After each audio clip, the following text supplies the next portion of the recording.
Começamos o nosso programa falando de Jair Bolsonaro e dos apoios importantes que ele teve hoje como governador de São Paulo, Rodrigo Garcia, governador eleito do Rio, Cláudio Castro, e também o governador eleito de Minas, reeleito naturalmente, Romeu Zema. Já falamos também dos apoios recebidos hoje por Luiz Inácio Lula da Silva, o candidato do PT, foi apoiado por Ciro Gomes. Mesmo que Ciro Gomes não tenha citado o nome dele, foi uma referência ao apoio que o partido PDT deu, e na figura de Carlos Lupe, ao candidato do PT. A Raquel Landim também nos traz a informação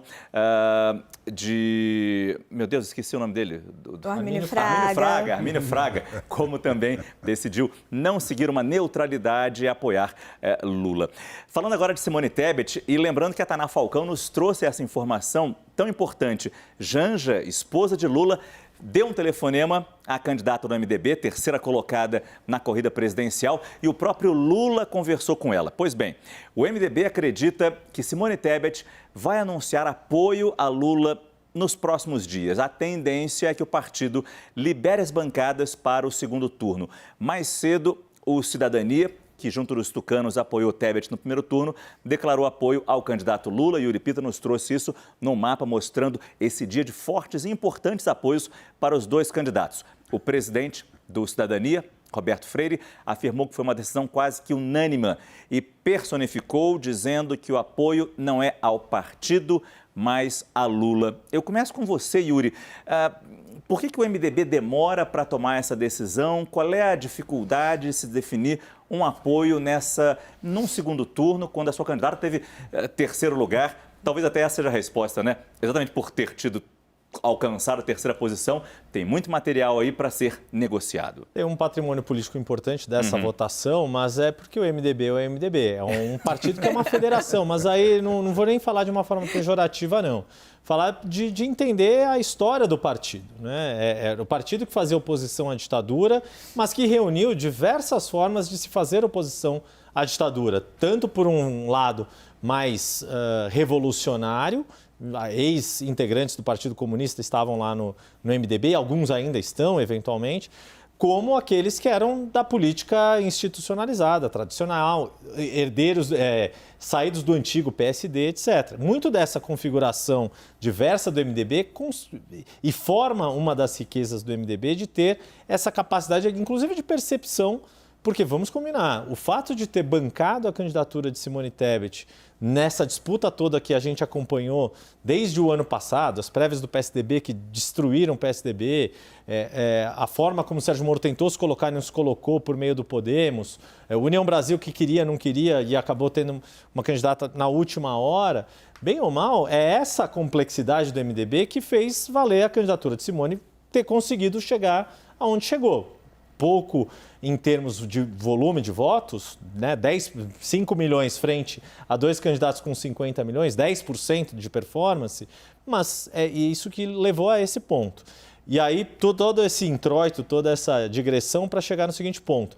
Para a direção do MDB não dá para tomar uma posição, por um lado ou por outro, porque senão vai quebrar esse DNA do partido.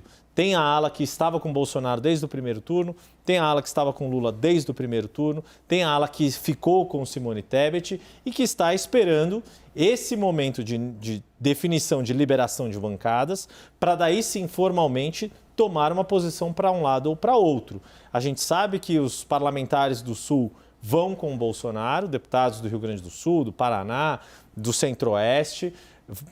Políticos do Nordeste já estão com Lula, vão com Lula, do Norte também. Já estavam no primeiro turno. Já estavam no primeiro turno. O governador Helder Barbalho, ele não falou literalmente apoio Lula no segundo turno, mas ele recebeu Lula no Pará, assim como recebeu e deu um destaque maior para a agenda de Simone Tebet no primeiro turno. Está esperando esse posicionamento do partido para daí sim ter uma posição mais clara, assim como a própria Simone. Então, o que o MDB está fazendo é construir esse cenário para que tão logo haja uma decisão da cúpula do partido, ela possa fazer o gesto dela em direção a Lula, ainda que o que se espera é que seja muito discreto, que ela diga: rejeito o Bolsonaro, por isso voto Lula. Espero que ele contemple propostas como a poupança para os estudantes do ensino médio, mas não vai participar da campanha de forma ativa. Por mais crítico seja esse apoio, vai ser importante, é óbvio, né? Vai, eu queria complementar o Yuri, porque Simone tem ao lado dela, teve desde o começo um apoio empresarial muito forte,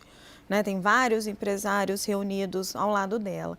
E vem sendo discutido desde o final ali da campanha, embora eles dissessem, não, a gente dá aposta, vamos lá.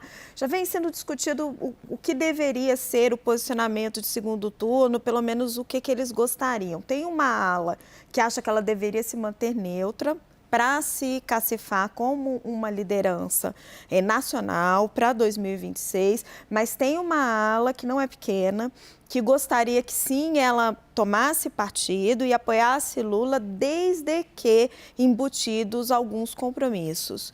Programáticos. Programáticos. Né? E nada de participação no governo. Exatamente como fez, não, eu ia falar exatamente, mas não é assim, porque a Marina Silva está muito mais dentro da campanha do PT, muito mais próxima. Simone não vai fazer isso, mas a Marina entregou um programa, fez com que Lula se comprometesse com um programa. Então, o que essa ala empresarial gostaria de ver é um comprometimento com propostas mais concretas. A gente sabe que para o PT foi muito fácil na parte ambiental, porque é um tema que eles querem abraçar, é um tema que rende dividendos no exterior, rende abertura de mercados. Na economia é mais complicado, então vamos observar. Natural, como o Yuri falou, que o MDB não aposte as suas fichas em um e outro candidato, fica nessa liberação das suas bancadas, das suas bases, mas Simone Tebet, é natural que ela vá se aproximar de Lula, é natural. A forma que ela vai fazer isso, a lá Ciro Gomes ou um tanto mais de envolvimento, a gente não sabe. É um pouco curioso, porque se a gente pega a trajetória política dela inteira, e eu acompanho isso de perto, no impeachment da Dilma Rousseff, ela foi uma das líderes para derrubar a presidente. Na comissão do Senado, né? Quando o processo foi encaminhado da Câmara para o Senado Federal, foi ali que ela aconteceu politicamente, eu me lembro disso muito bem. Mas mais recentemente, se a gente pegar uma outra grande atuação dela na CPI da pandemia, ali também ela se nacionalizou o nome, e aí foi contra o presidente Jair Bolsonaro. Você tem ali pontos dela, até nos debates, né? Em muitos debates, ela criticava o Lula, mas ela sempre foi mais dura que o Bolsonaro. A proporção era 60-40 na estratégia ali. No último debate, acho que foi menos, hein? Foi menos.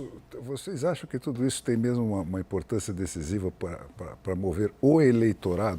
O apoio da Simone. Você sabe que também a gente nunca vai conseguir comprovar, né, Fernão? Mas eu penso que todo apoio é positivo, para um lado e para o outro. Então, se o Cabra pegou a Simone e pôs do lado dele, ainda mais a Simone, que foi, de certa maneira, até uma revelação, não estourou em número de votos, não chegou a 5, mas ela foi uma candidata respeitada, né? Propositiva, leve. Que elevou o nível do debate, elevou o nível da discussão. São as alternativas que os eleitores têm. Sim. Mas isso é que prova, quer dizer, é uma dificuldade quase intransponível você tentar analisar a política brasileira com critérios racionais, porque ela, na verdade, verdadeira, é um assunto de 150 pessoas, tá certo? Você tem partidos políticos que são bancados pelo Estado, não precisam ter adeptos, né? Eles existem porque 3 caras se juntaram, pegaram assinatura aqui e ali e pegaram, por causa disso, um pedaço do imposto sindical. As campanhas, a mesma coisa, né? Você divide pela eleição passada, o que é uma coisa reacionária, que sempre tende a estabilizar o passado e não jogar para o futuro, né? 6 bilhões para 25 donos de partidos que têm representação no Congresso, dos 32 que existem, distribuírem como eles quiserem. Porque você tem na eleição de 2018, dos 513 deputados eleitos, só 27 tiveram votos no seu nome. 486 foram eleitos pelos donos dos partidos do jeito que eles quiseram. Então, quer dizer, toda essa mumunha, o eleitorado tem muito pouco a ver com isso. Na hora do vamos ver, botam lá 2 caras. Então, você tem uma parte do eleitorado que vota cerebralmente o suficiente para eleger picolé de chuchu 3, 4 vezes seguidas, né? Apesar da falta de sex appeal do Alckmin. E tem uma outra parte do eleitorado que vai pelo carisma, que é mais sexo do que política, tá certo? É uma coisa que... Então, fica essa coisa aí de o fulano deu apoio, não sei o quê. Será que o eleitor sabe o nome dessa gente? Mas talvez no Quantos? segundo turno, eu entendo a sua questão, mas talvez no segundo turno, e daí essa disputa por esses apoios, eu estou andando aqui para falar com o Felipe sobre isso. A gente está discutindo a Simone Tebet aqui, Felipe. Quantos votos foram mesmo, Yuri? Quase 5 milhões. Quase 5 milhões de 900 mil. votos. Isso tem um peso. O Fernão explica aqui o desalento que as pessoas têm com a política de forma geral, mas isso tem um peso, ainda mais faltando 26 dias para a eleição. Eu quero um voto, eu quero 2 votos, eu quero 5 milhões de votos.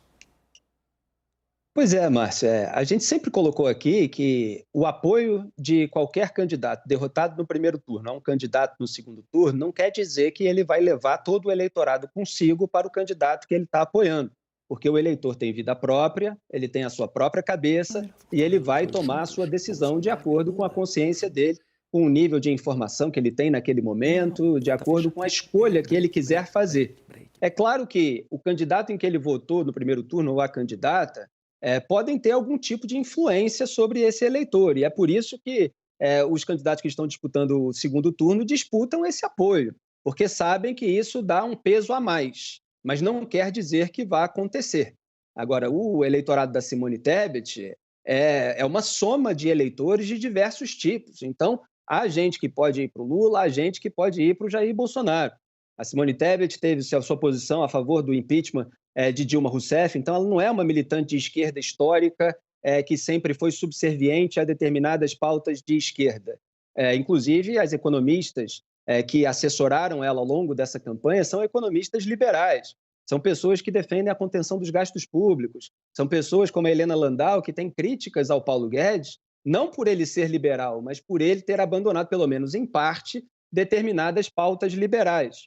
E havia muitas pessoas insatisfeitas com algumas promessas não cumpridas pelo governo de Jair Bolsonaro, antipetistas, eventualmente, ou insatisfeitas com os escândalos de corrupção dos governos do PT, que, por falta de outra alternativa e pelo carisma que a Simone Tebet demonstrou, acabaram escolhendo ela, em vez de o Ciro Gomes, que já tem uma militância histórica, foi mudando algumas posições ao longo do tempo em relação às suas críticas a outros candidatos.